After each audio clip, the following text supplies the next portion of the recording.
Hello, welcome back to my channel. Jadi di video kali ini aku mau cerita tentang perjalanan aku selama 4 hari di Osaka dan Nara. Flightnya kami nyampe di Kansai Osaka itu udah jam 9-10 malam, tapi tetap aja masih ada yang bisa kita explore tengah malam kayak begini. Tapi karena cuma bisa explore beberapa jam, kita anggap aja ini day 0 ya. Untuk penginapannya aku nemu dari Airbnb, harganya cuma sekitar 800-an per malam. Bisa buat bertiga tapi agak sempit ya. Oh ya guys, kenalin itu adik aku yang selama ini tinggal di Osaka. Akhirnya ya kakaknya kesampaian buat ngunjungin adiknya. Nah, akhirnya bisa makan ramen yang terkenal itu. Dan syukurnya ada cabang yang buka 24 jam di Dotonbori. Untuk antriannya tadi lumayan juga ya, 30 menit. Jadi di sini konsepnya orang-orang introvert mau makan ramen, yang kerja juga introvert. Gua males lihat muka lu juga males lihat muka gua. Tapi beneran, ini enak banget. Untuk harganya variatif ya, tergantung pilihan mie dan pilihan daging. Tapi ya rata-rata 90-100 ribu ke atas lah. Eits, anak skena mau mejeng dulu bos. Ini penampakan Dotonbori jam 2 dini hari. Sepi gak ada orang. Jadi ada bonus sesi deep talk nih. Setelah puas mejengnya, kita jalan kaki kembali ke penginapan. Nggak lupa untuk foto-foto dulu sih. Keesokan harinya, wah di mana-mana di daerah Namba dan Dotonbori kalian bakal sering nemuin claw mesin kayak gini nih. Dan nggak mungkin kalau kalian tuh nggak nyobainnya sampai bangkrut gitu loh. Contohnya ini nih, kayak wanita ini nih, soal-soal nyobain. Merasa kayak bisa dapet gitu loh. Orang emang kelihatan kayak gampang gitu loh. Bulet-bulet tinggal dijepit doang. Tapi kenyataannya tidak semudah itu. Habis 200 ribu untuk omong kosong. Mending kita makan. Nah kalau bapak ini mau nyobain gacha. Kalau gacha itu udah pasti dapet ya. Cuma barangnya random. Rata-rata per mesinnya itu minta 300 sampai 500 yen. Ya 30-50 ribuan lah satu item. Terus kami nemu toko vintage ini, namanya Super Potato Retro kan di Nipponbashi. Feeling nostalgic aja ngeliatin mainan-mainan jadul. Ini tuh dijual ya guys, tapi aku lagi nggak pengen beli sekarang. Dan tidak jauh dari area tadi ada Kotobukiya, udah pasti banyak racun. Nah jadi distrik Nipponbashi itu isinya toko-toko mainan, elektronik, game, dan hal-hal yang berkaitan dengan anime. Jadi Nipponbashi itu bisa dibilang kayak Akihabaranya Osaka ya. Kalau Akihabara kan di Tokyo ya. Jadi nggak jauh dari Kotobukiya masih ada gedung yang namanya Animate. Tapi kami nggak main ke sana, soalnya nanti di Tokyo kita juga bakal main ke Animate. Setelah dipikir-pikir, kami bukan otaku sesungguhnya. Jadi kita beralih ke kuil aja ya. Namba Yasaka Shrine. Ini adalah salah satu kuil yang ikonik di Osaka. Jalan kaki 10 menit dari stasiun Namba. Setelah berdoa, kami juga nyobain omikuji. Ini mirip versi Tionghoa Indonesia ya, yang biasa disebut jamsi. Isinya kayak kertas ramalan gitu.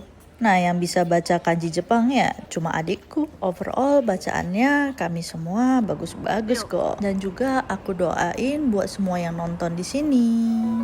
Semoga semuanya sehat selalu, dilimpahi rezeki, dan semua rencananya terwujud ya. Oke, sekarang kita menuju ke Osaka Castle. Seperti yang kalian tahu, Osaka Castle ini ya ikonnya Osaka lah. Sampai di sini kami ya cuma duduk-duduk, foto-foto, sama memikirkan apakah masa depan kami berdua bakal jadi artis TikTok. BTW buat kalian-kalian yang belum subscribe, boleh dong di-subscribe dulu channelnya aku ini. Soalnya kan bakal ada episode 2, 3, dan trip ke negara-negara lain. Dan yang jelas aku pengen share tips buat budgeting, itinerary, baca review, caranya naik transportasi umum. Wah, apalagi tutorial cara naik kereta di Jepang. Bisa bikin satu video sendiri tuh. Apalagi nggak semua staff itu fasih berbahasa Inggris ya. Jadi ada baiknya kalian pelajari dulu sebelum traveling. Jadi tolong ingetin aku ya guys buat bikin video-videonya. Dan semoga aku sendiri rajin ngedit video. Ini aja udah setahun. Nah tadi habis jalan-jalan di Umeda kita balik lagi ke area Namba. Oh ya, kalian tahu nggak kalau Osaka itu disebut juga sebagai dapurnya Jepang. Seluruhnya Osaka itu dipenuhi oleh macam-macam makanan. Jadi siap-siapin aja perut buat makan terus. Lihat nih keadaan Dotonbori sesungguhnya. Padat banget kan. Disinilah surganya jajanan street food dan juga surganya belanja. Ciwik-ciwik, jangan lupa main ke toko itu tuh. Aku bisa 2 jam sendiri di toko yang tadi. BTW shopping streetnya itu namanya Shinsaibashi. Masih di Dotonbori juga. Akhirnya aku merasakan yang namanya penderitaan jalan kaki di Jepang. Dan kebetulan nemu manga cafe gitu. Lumayan banget ya, bisa istirahat 30 menitan dengan harga 30 ribuan aja. Ntar aku ceritain lebih lanjut lagi deh soal manga cafe. Cara nginep di Jepang modal 200 ribu satu malam. Kalau mau tahu, komen di bawah ya. So, jujur aja ya guys, kakiku ini di hari yang baru hari kedua udah capek banget. Mungkin karena di hari pertama kemarin aku terlalu forsir jalan ke terlalu banyak tempat ya. Dan di hari kedua ini kami juga bangunnya harus pagi-pagi biar bisa masuk ke Universal Studio lebih awal. Dan seperti biasa dari penginapan kan kita jalan kaki dulu ya ke stasiun Namba. Jadi memang ya dari suatu tempat ke tempat yang lain mungkin jaraknya cuma 600-700 meter. Itu kalau kalian jalannya turbo ya, nggak pakai singgah-singgah ke toko, muter-muter ngeliatin souvenir, muter-muter toko terus nemu, ih lucu ya. Biasanya dimulai dengan, ih lucu ya, udah minimal nambah 5.000 langkah sih. Jadi buat kami kaum mageran mau kasih kesaksian nyata bahwa jalan kaki di Jepang 1 hari 20.000 langkah itu sudah pasti.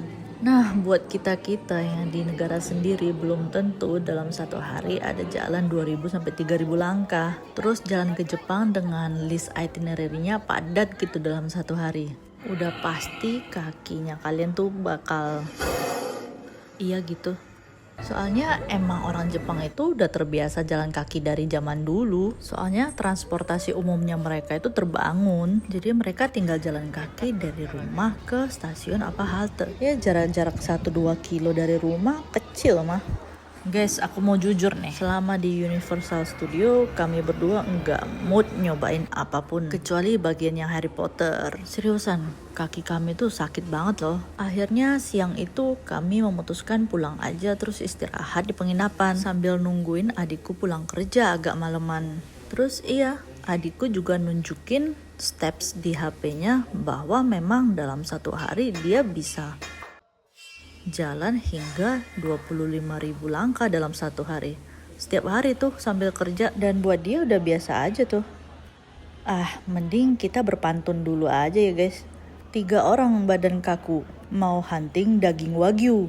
Adanya di bawah menara Sutenkaku karena kemalaman takutnya nggak keburu.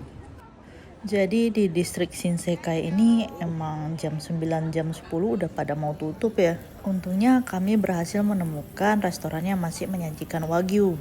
Untuk rasa dan harganya cukup oke lah.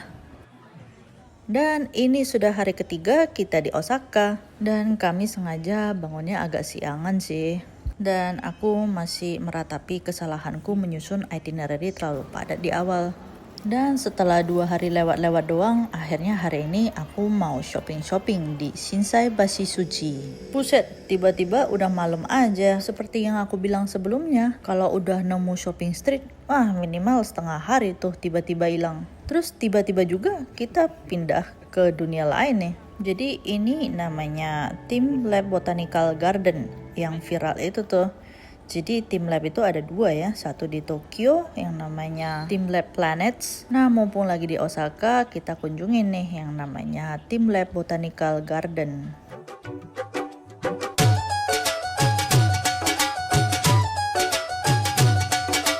Kasian ya adikku, ceritanya tempat ini lumayan viral ya. Tapi kok menurut kami kayak agak kurang ya. Mungkin kurang cocok aja buat kami bertiga. Tapi nggak tahu deh kalau buat kalian. Coba komen di bawah deh buat pendapatnya kalian. Mungkin bagus buat foto-foto ya. Tapi kan gelap coy. Ayo dah kita pulang aja bang. Istirahat.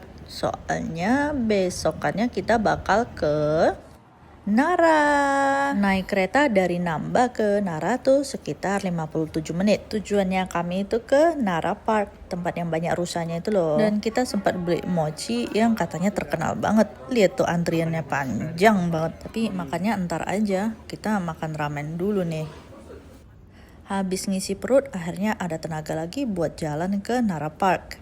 Jadi rusa-rusa di sini tuh berkeliaran ya. Tapi liar nggak sih? Liar nggak liar, mereka diajarkan sopan santun agar bisa menunduk sebelum meminta makanannya. Itu cuma karangan aku aja sih guys. Aku sendiri nggak tahu mereka lahir-lahir suka nunduk-nunduk apa memang diajarin. Ada yang ngerti aku ngomong apa? Bahasa Jepang itu guys. Jepang bagian Medan. Jadi sebenarnya Nara Park itu bukan isinya cuma rusa-rusa ya. Di dalamnya itu ada Todaiji Temple dan masuknya harus bayar tiket lagi. Sementara kami cuma mau menghabiskan waktu bersama rusa-rusa yang sopan dan jinak ini. Iya, jinak banget. Cuma agak suka nyeruduk sama gigitin celana atau rok kamu sih. Paling bolong dikit. Ya itu karena kamu pegangin satu plastik cracker. Setelah puas diseruduk rusa, kita mau beli es krim dan makan mochi yang dibeli tadi pagi. Tapi tetap aja ada rusa yang datang buat gangguin. Nah, lalu apakah mochi yang terkenal dan antrian panjang itu enak? Jawabannya tidak. Ya yang penting kita udah nyobain lah ya makanan-makanan yang viral-viral dan reviewnya banyak ya, antrinya panjang biar nggak FOMO gitu loh. Di depan itu adalah Temple Todaiji tadi guys, tapi kita cuma foto-foto dari balik pagar aja ya. Lebih seru keliling-keliling parknya sambil foto-foto lagi. Jadi gitu doang sih isinya day trip di Nara. Mungkin masih ada tempat-tempat lain di sekitar Nara yang bisa kamu explore. Masih ada lain kali kami bakal balik ke Nara dan Osaka lagi. Keesokan harinya kami bakal pindah kota ke kota Kyoto. Tungguin ya di next episode Japan Trip. Makanya subscribe dulu ya guys, supaya kalian gak ketinggalan video-video traveling aku yang lain. Kalau kalian ada pertanyaan, boleh komen di bawah ya. Thank you for watching.